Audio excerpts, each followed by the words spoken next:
आप देख रहे हैं मिस टीवी, मैं हूं आपके साथ नेहा।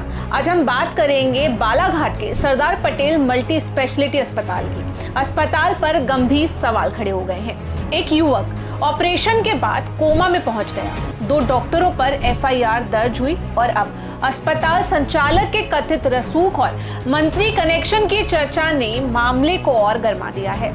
आखिर ऑपरेशन थिएटर में क्या हुआ, क्यों नहीं था इमरजेंसी बैकअप और क्यों सड़कों पर उतर आए लोग? देखिए रिपोर्ट। सरदार पटेल हॉस्पिटल बना मौत का हॉस्पिटल। 100 दिनों से जिंदा लाश बना 35 साल का युवक। हॉस्पिटल के मंत्री कनेक्शन की चर्चा तेज, कार्रवाई में देरी पर उठे सवाल। बालाघाट का सरदार पटेल मल्टी स्पेशलिटी अस्पताल इन दिनों गंभीर आरोपों के घेरे में है। आरोप है कि ऑपरेशन के दौरान एनेस्थीसिया और ऑक्सीजन मैनेजमेंट में कथित लापरवाही हुई, जिसकी कीमत युवक विवेक त्रिपुरे को कोमा में पहुंचकर चुकानी पड़ी। मामले में पुलिस ने 2 डॉक्टरों के खिलाफ अपराध दर्ज कर जांच शुरू कर दी है। जांच रिपोर्ट के मुताबिक ऑपरेशन थिएटर में मरीज को उचित वेंटिलेशन नहीं मिला। इमरजेंसी से निपटने के लिए जरूरी कोड ब्लू प्लान और स्किल बैकअप भी मौजूद नहीं था।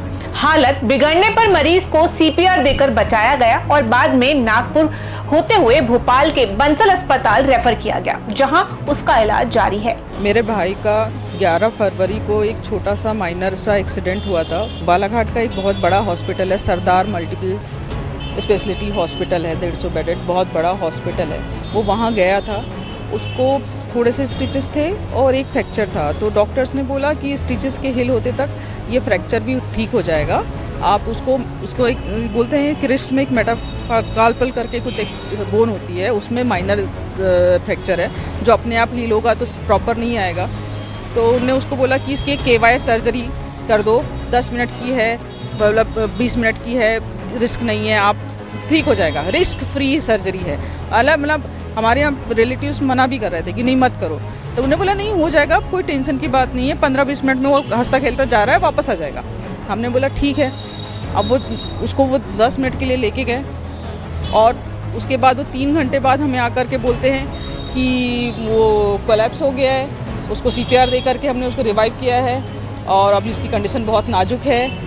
अल्लाह हमारे लिए तो हमको समझ में ही नहीं आया कि हुआ क्या। उसको सेरेब्रल हाइपोक्सिया हो गया। डॉक्टर्स कहते हैं कि उसका कोई ट्रीटमेंट नहीं है। घटना के बाद शहर में आक्रोश फैल गया। बड़ी संख्या में लोग सड़कों पर उतरे और जस्टिस फॉर विवेक के नारे लगाते हुए कैंडल मार्च निकाला। लोगों ने दोषी डॉक्टरों और अस्पताल प्रबंधन के खिलाफ कड़ी कार्रवाई की मांग की। इसी बीच मामले ने नया मोड़ ले लिया। अस्पताल संचालक दिवाकर सिंह को लेकर स्थानीय स्तर पर चर्चाएं तेज हैं।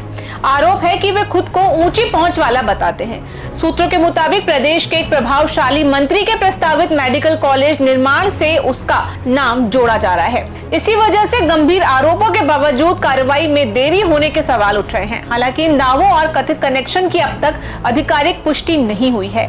अभी तक मतलब आप सोचिए 100 दिन हो गए, उसका अभी तक लाइसेंस कैंसिल तक नहीं हुआ, हॉस्पिटल के ऊपर कोई एक्शन नहीं हुआ। कोरोना काल में विवादों में रहा ये अस्पताल अब फिर गंभीर आरोपों के घेरे में है। बड़ा सवाल यही है, क्या विवेक को न्याय मिलेगा या रसूख और सवालों के बीच ये मामला भी दब जाएगा?